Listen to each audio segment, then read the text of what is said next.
Hello guys, this is my Project 2 Astronaut Challenge for statics. My name is Maximilian Rodriguez.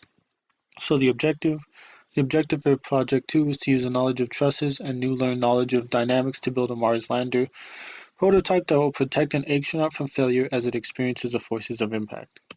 So here are the design requirements. A drop height of 1 meter or more, the maximum weight of 450 grams, a landing pad size of 300 millimeters times 300 millimeters, glue the joints only, do not paint the lantern, and it has to be made from commercial pasta. So that is, you'll be learning about more of this later. So I brainstormed for landing ideas of a Mars lander. So I found out some ideas. Some ideas for the legs of the Mars lander. Three or more, four legs are the standard design for landers. So I actually read a report and looked at old designs, and these are usually what they use, 3 or 4 legs. No more is needed. Apollo had 4 legs for stability in case of uneven ground, of course, since they're landing on an actual planet rather than the project where we just land straight on the ground. And no more than 4 is needed for symmetry and the center of gravity. So impact absorbers. I found that a strut design is used to dampen impact. So that use actually like a kind of a shock to dampen the impact, which we can't use here, of course, because we're using spaghetti. Parachutes are used.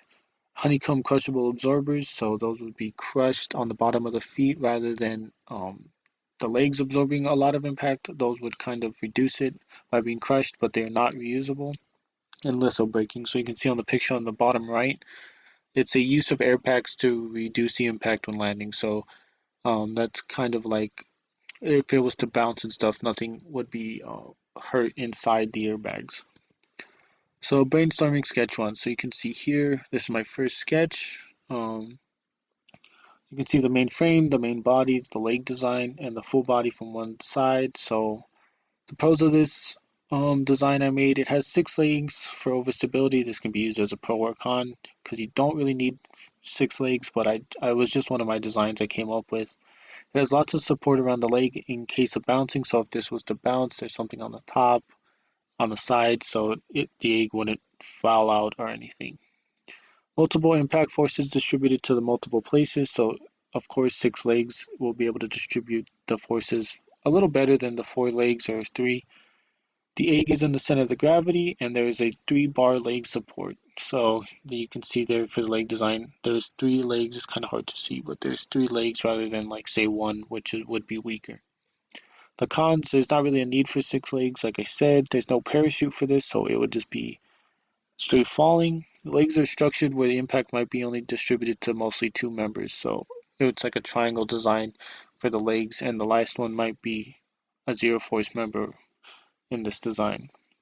No leg directly under the egg, which might break under the weight. So there's nothing under the egg to support its weight, since they're all the legs on the outside of the lander, kind of, sort of. So this was my sketch 2, the main frame, the frame walls, the leg design, and the full body from one side again.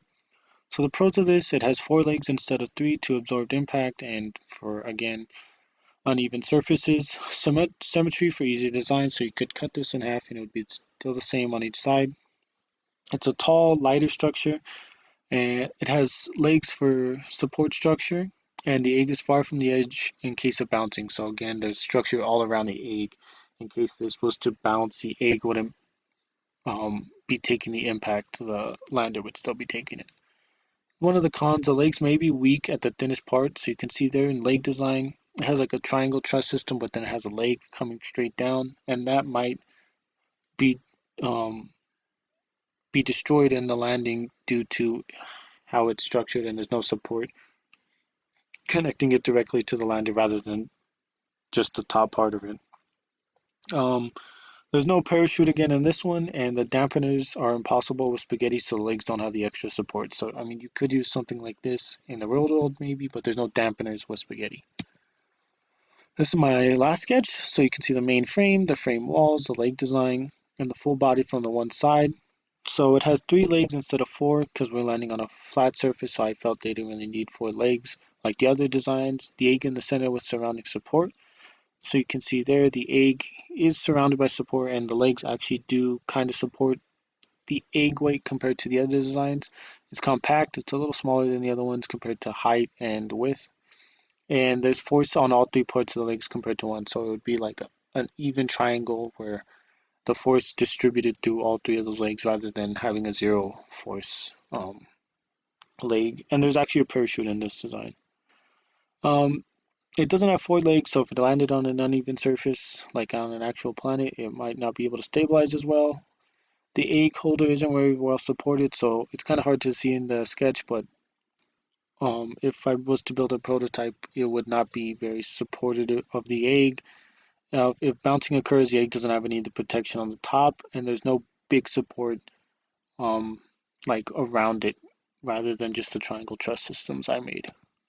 So I ended up going with the final design of the last sketch. I have the sketch there. I just added the dimensions of the actual built spaghetti lander. So you can see there 0.07 meters, it's 0.14 meters.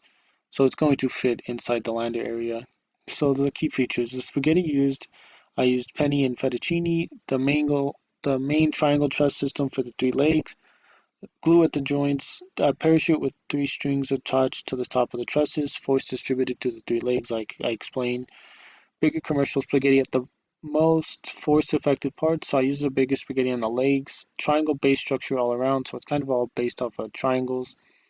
The weight alone is 60 grams, and the weight with the egg is 144 grams. And the total length of one side is 0.14 meters, less than 300 millimeters, of course, which would so it does fit in the landing pad size.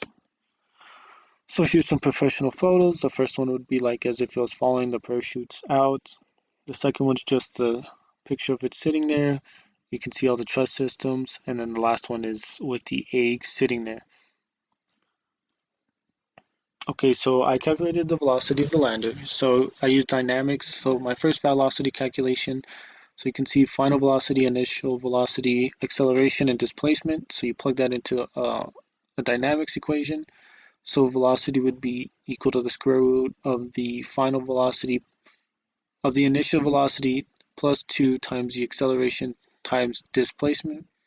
So the final velocity, you you plug it in, so the initial velocity is 0 plus the 2 times the acceleration of gravity times the displacement of 1 meter. So that gives us a final velocity before it hits the ground of 4.428 meters per second. So then my assumption of the impact force. So with this velocity, I found that impact force can be calculated using an average. So it would be the mass times velocity over the time of impact. So I assume the time of impact would be 0.2 seconds as the lander smacks, hits the ground, bounces, and then so that would be the force average of the impact force. So you plug it in, the weight, which is a 0.144 kilograms times a 4.42 meters per second over the time of impact, which is a zero point 0.2, and you get a 3.189 Newton force of impact. So I designed my lander with at least three legs on the center of gravity where the egg will sit so it can distribute the force of the impact between three different areas. So again, three legs, it can distribute it between those three legs. And I used my legs towards the center of gravity so it's more compact so it can hold up the weight of the egg so it doesn't concave in like some of my sketches from the previous designs where there's no support under the leg, under the egg in the middle. And they all will absorb it rather than say one part of the leg. So I used a software analysis. So I use SkySieve, which is a software analysis. Pretty much, they have 2D, 3D, and it did have its limits. Pretty much, as you can see, I could only put support structures on some of them, or I could only use certain amount of members.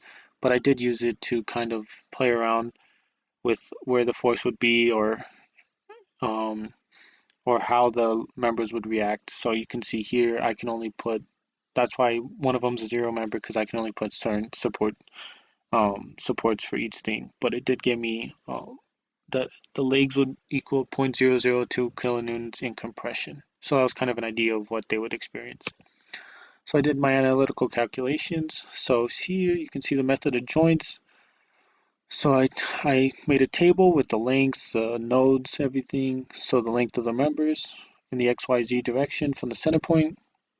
I set everything equal to 0, force of X, force of Y, force of Z, and then there's everything equal to 0 plus the impact force in the z direction, and I found that AB is equal to negative 0.01488 kilonewtons in compression, and that's for all three legs because they're all absorbing it equally.